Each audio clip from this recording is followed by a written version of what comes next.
do the Gyotaku painting. We're gonna take our fish, and they're on a tray with paper towels, so we're gonna keep it here for now. And you're gonna take whatever color paint is at the table, and you want to just paint your fish. And the reason we're doing this on a paper towel is because it's gonna get to the edge, and it's gonna go over, and it's going to hit the paper towel, but we don't want that to show in our painting. So I'm gonna cover him, patting my fish. I get all the way on the sides. And I'm trying to go a little bit with the green. Okay, we're almost there. Just got his face, gotta get his eyeball. Thin coat of paint. You do not want this super thick or it'll turn out as one big black blob. Okay, so when I get this done, I'm actually gonna take it off and set it on the table, which means my hands might get a little bit of paint on it, and that's okay.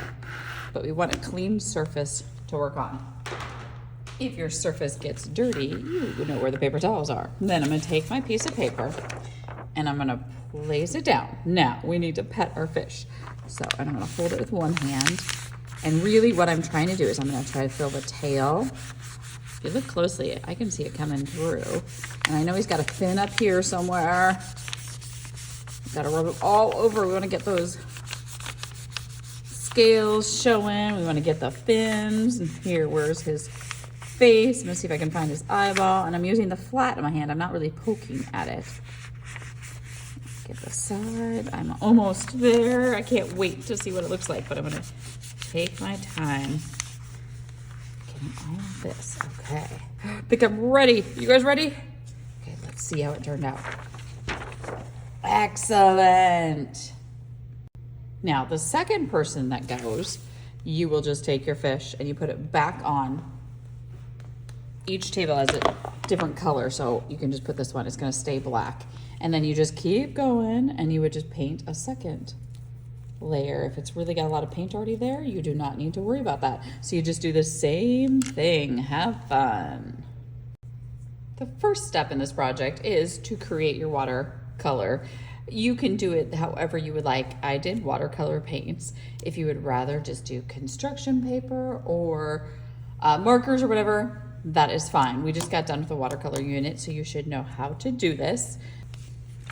Now we have our water done and our fish done. The next step is to cut the fish out. And I'm gonna cut it so there's just a little bit of extra white around the edges. I will be right back.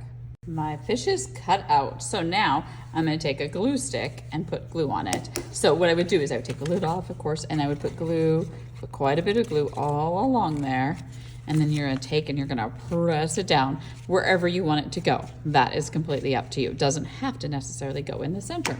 Once that's done, then you're gonna take some oil pastels and you can add some extras if you want. So like at the bottom, if I wanna add some seaweed, I could take the oil pastel and make some seaweed here. I could fill it in if I wanted to. Now I really like to mix color, and I love this lime green color. So I can add those and it kind of blends it a little bit. So I could add some seaweed here. There's a lot of other stuff I could add. So I'm gonna pause it for a second and tell me what else you think we could add. I bet one of the things you said was bubbles too. So I could take and I can make circles coming up. Now sometimes bubbles have an extra little highlight in them that I like to add. And sometimes they even have a low light, or a little bit on the other side. I'm gonna put some blue there, but you can do whatever you want. So I could put sand down here if I wanted to. Now for sand, it doesn't go even. It might be hills of sand. And you can do different colors too. So really just create your whole scene. Have fun.